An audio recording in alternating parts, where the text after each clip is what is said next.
कक्षा 9वीं की एनसीईआरटी गणित का अध्याय 1 चैप्टर 1 का एग्जाम्पल 3 ये कह रहा है कि संख्या रेखा पर कर्णी 2 का स्थान निर्धारण कीजिए। आपको संख्या रेखा पर कर्णी 2 कहां पर आएगी उसका स्थान बताना है। संख्या रेखा पर आपको कर्णी 2 का स्थान निर्धारण करना है। देखिए सबसे पहले यहां पर मैं संख्या रेखा बनाऊंगा, उसके लिए यहां पर आपको एक स्केल की जरूरत पड़ेगी।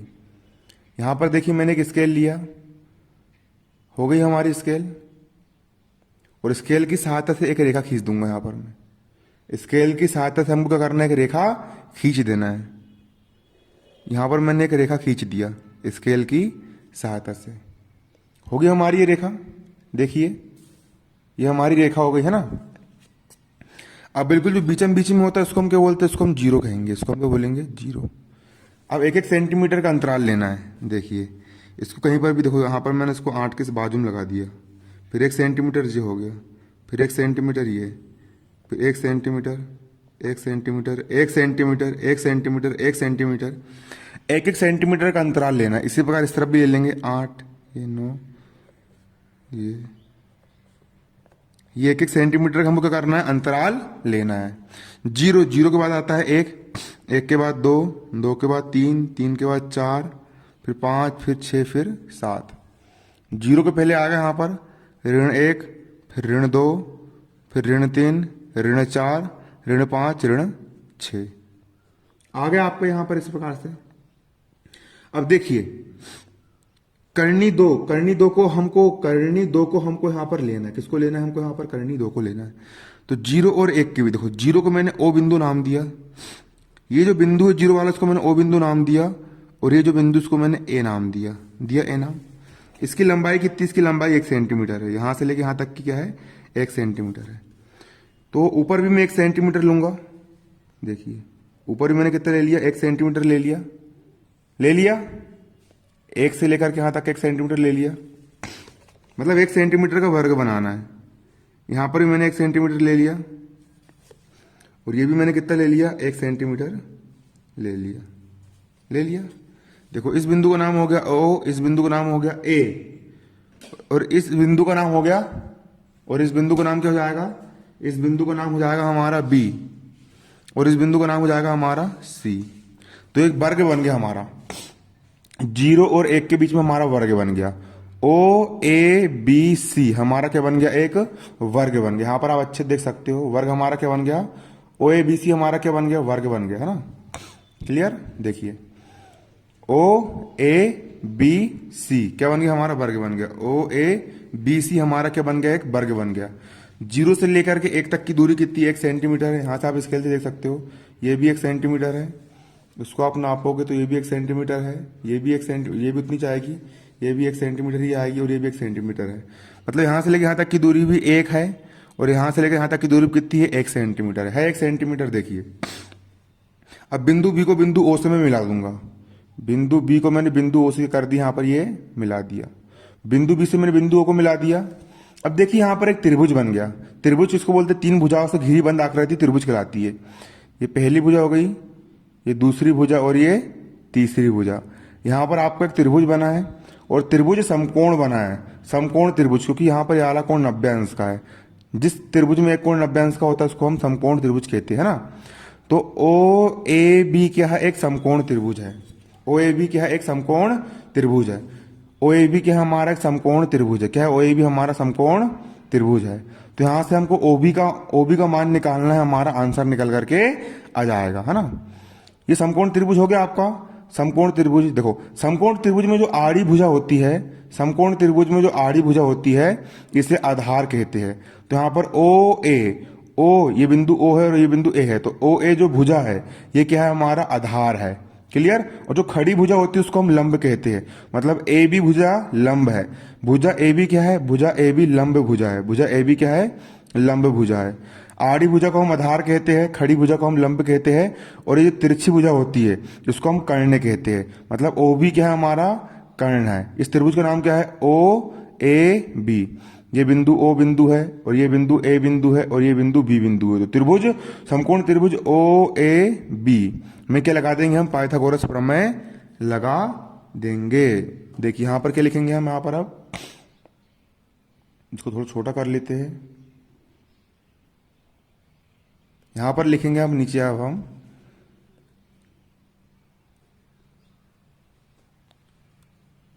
समकोण समकोण त्रिभुज। समकोण त्रिभुज कौन सा?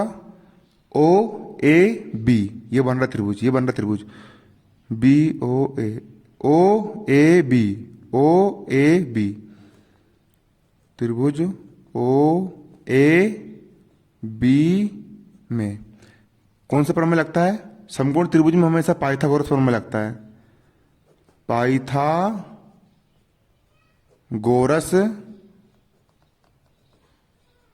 प्रमेय से। पाइथागोरस प्रमेय क्या होता है हमारा? हमारा पाइथागोरस प्रमेय होता है कर्ण का वर्ग बराबर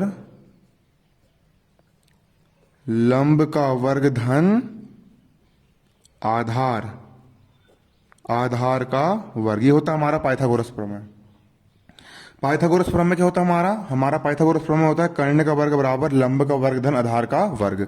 इस त्रिभुज में देखो कर्ण का मान कितना है? ये त्रिभुज है, मैं बताया था आड़ी तिरछी भुजा जो होती है, जो भुजा की लंबाई समकोण के सामने की भुजा कर्ण कहलाती है। मतलब ओ बी, ये बिंदु ओ और ये बिंदु बी है, तो ओ बी भुजा क्या है? यहाँ पर कर्ण है। ओ बी यहाँ पर क्या है? कर्ण है। मतलब कर्ण क्या हो जाएगी हमारी? ओ बी, और वर्ग का ओ बी का वर्ग बराबर का बराबर। लंब किसको बोलते हैं? जो खड़ी भुजा होती है, त्रिभुज जो खड़ी भुजा होती है इसको हम लंब कहते हैं। मतलब ए बी क्या हमारा लंब है। लंब का वर्ग मतलब कि ए बी का वर्ग धन आधार। आधार किसको बोलते हैं? जो आड़ी भुजा होती है उसको हम आधार कहते हैं। मतलब कि यहाँ पर ओ ए के यहाँ पर आधार है, ओ और ए यहाँ पर क्या है? आधार है। ओ ए का वर्ग, यहाँ पर ओ ए क्या है? आधार है, ओ ए का वर्ग। अब ओ बी का मान कितना है? ये हो गया हमारा ओ बी। ओ बी का मान हमको पता है क्या? नहीं पता, तो इसको जैसे का वैसे लिख देंगे। ओ बी का वर्ग बराबर का बराबर। ए बी का मान कितना है? देखिए ए बी का मान यहाँ पर 1 है, अभी हमने नापे थे 1 सेंटीमीटर, मतलब ए बी का मान कितना है? 1 है। ए बी का मान 1 है, मतलब 1 का वर्ग धन का धन। ओ ए क्या होता है हमारा? आधार। आधार यहाँ से यहाँ तक की दूरी कितनी है? 1 है। इसका मान भी कितना है? 1, और वर्ग का यहाँ पर वर्ग कर दिए। अब यहाँ पर ओ बी स्क्वायर का यहाँ पर हो जाएगा ओ बी स्क्वायर बराबर का बराबर 1 की घात 2, मतलब 1 का 2 बार गुणा होगा, 1 गुणित 1, और 1 एकम कितना होता है? 1 ही होता है। 1 का वर्ग 1 ही होगा, धन का धन। यहाँ पर भी 1 का वर्ग मतलब 1 गुणित 1, और 1 एकम 1 ही होता है, मतलब ये भी कितना होगा? 1 ही होगा। यहाँ पर क्या है हमारा? यहाँ पर हमारा ओ बी स्क्वायर बराबर 1 धन 1, 1 और 1 कितना होता है? 1 और 1 होता है हमारा 2 होता है। 1 और 1 कितना होता है? 2 होता है। यहाँ पर हो गया हमारा ओ बी स्क्वायर बराबर का बराबर।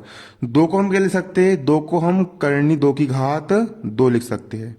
2 को करनी 2 की घात 2 लिखा जा सकता है। क्यों लिखा जा सकता है? क्योंकि वर्ग से करनी कट जाएगी और 2 का 2 ही बचेगा।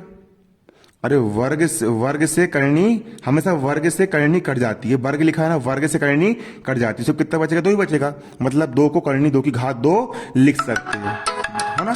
करनी 2 की घात 2 लिख सकते हैं, क्योंकि वर्ग से करनी कट जाएगी, इसलिए वर्ग से करनी कट जाएगी। मतलब कि हम करनी 2 को हम यहाँ पर क्या कर सकते हैं? करनी देखो वर्ग से करनी कट जाएगी, सिर्फ 2 बचेगा, है ना? इसलिए 2 को हम करनी 2 की होल घात 2 लिख सकते हैं। 2 को हम करनी 2 की होल घात 2 लिख सकते हैं। 2 को हम करनी 2 की होल घात 2 लिख सकते हैं। अब देखिए अगली स्टेप में क्या होगा? यहाँ इस तरफ भी वर्ग है, इस तरफ भी वर्ग है, और इस तरफ भी क्या है? वर्ग है। इस तरफ भी वर्ग है और इस तरफ भी क्या है? वर्ग है। तो वर्ग से वर्ग कट जाएगा। यहाँ से कितना बचेगा? यहाँ पर सिर्फ ओ भी बचेगा बराबर का बराबर, और यहाँ पर कितना बचेगा? यहाँ पर करनी 2 बचेगा। इस तरफ कितना बचेगा? करनी 2 बचेगा। वर्ग से वर्ग कट गया, तो यहाँ पर सिर्फ करनी 2 बचा, और यहाँ पर कितना बचा? ओ बी बचा। मतलब ओ बी का मान कितना आ गया? ओ बी बराबर करनी 2 निकल करके आ गया। ओ बी का मान कितना निकल के आ गया? देखिए ओ बी का मान ओ बी का मान कितना निकल के आ गया? करनी 2 निकल के आ गया। तो यहां से लेकर के यहां तक की जो दूरी है इसको हम क्या बोलेंगे? यहां से लेकर के यहां तक की दूरी को हम ओ करनी 2 बोलेंगे। तो संख्या रेखा, अब ये संख्या रेखा तो हमारी इस तरफ है, स्थान निर्धारण करना है। अब कैसे स्थान निर्धारण करोगे? उसके लिए आपको एक प्रकार लेना पड़ेगा। इसके लिए आपको क्या लेना पड़ेगा? इसके लिए आपको यहाँ पर एक प्रकार लेना पड़ेगा। उसके लिए यहाँ पर आपको क्या लेना पड़ेगा? एक प्रकार लेना पड़ेगा। प्रकार की एक नोक को आपको बिंदु ऊपर रखना है, प्रकार की एक नोक को आपको यहाँ पर बिंदु ओ पर रखना है, और दूसरी नोक को आपको बिंदु बी पर रखना है। प्रकार की एक नोक को आपको बिंदु ओ पर रखना है, और दूसरी नोक को आपको बिंदु बी पर रखना है। रख दिए। फिर एक वृत्त बनाना है। फिर क्या बनाना है? यहाँ पर आपको एक वृत्त बनाना है। प्रकार की नोक को आपको बिंदु O पर रखना है और प्रकार की दूसरी नोक को आपको बिंदु B पर रखना है। रख लिए, और रखने के बाद फिर यहाँ पर आपको एक वृत्त बनाना है। देखो वृत्त ऐसी बनता है ये, तो यहाँ पर आएगा, यहाँ कहीं पर क्या आएगा? यहाँ पर आपका कर्णी 2 निकल के आएगा। तो संख्या रेखा पर ये जो बिंदु होता है, ये बिंदु क्या कहलाएगा? आपको कर्णी 2 कहलाएगा। क्लियर? ये बिंदु आपको क्या कहलाएगा? कर्णी 2 कहलाएगा। थोड़ा जूम करके मैं आपको यहाँ पे दिखा भी सकता हूँ। देखिए यहाँ पर आपका त्रिभुज हो गया। ये OB का मान आपने अब भी निकाले पाइथागोरस प्रमेय में लगा करके। तो पाइथागोरस प्रमेय से OB का मान कितना आया? पाइथागोरस प्रमेय से OB का मान हमारा कर्णी 2 निकल करके आया। तो मतलब यहाँ से लेकर के यहाँ तक की दूरी हमारी क्या कहलाएगी? यहाँ से लेकर के यहाँ तक की दूरी हमारी कहलाएगी कर्णी 2 कहलाएगी। यहाँ पर रखा मैंने प्रकार की एक नोक, और दूसरी नोक को मैंने यहाँ पर रखा। जो अपन सर्किल बनाते हैं ना, सर्किल वृत्त बनाते हैं, तो यहाँ से फिर डेड करके मैं वृत्त बनाया, तो यहाँ पर काटेगा चाप। तो यहाँ से लेकर के यहाँ तक की दूरी भी कर्णी 2, यहाँ से लेकर के यहाँ तक की दूरी भी कितनी होगी? कर्णी 2 कहलाएगी। तो संख्या रेखा पर इस प्रकार हमने यहाँ से लेकर यहाँ तक की दूरी बना ली है, कर्णी 2 निकल करके हमारी आई। ये बिंदु हमारा क्या कहलाएगा? कर्णी 2 कहलाएगा। ये बिंदु को हम कर्णी 2 नाम देंगे। ये बिंदु का कहलाएगा हमारा कर्णी 2 कहलाएगा। ये बिंदु हमारा क्या कहलाएगा? ये बिंदु हमारा कर्णी 2 कहलाएगा। इस प्रकार से हम यहाँ पर निर्धारण कर सकते हैं, है ना? क्या कर सकते हैं? निर्धारण कर सकते है। और ये जो बिंदु है कर्णी 2 वाला, इस बिंदु को मैंने P नाम दे दिया। क्या नाम दे दिया? P नाम दे दिया। कर्णी 2 वाले बिंदु को मैंने क्या नाम दे दिया? P नाम दे दिया। कर्णी 2 वाले बिंदु को मैंने क्या नाम दे दिया? P नाम दे दिया। ये बिंदु कौन सा हो गया आपका? P बिंदु हो गया।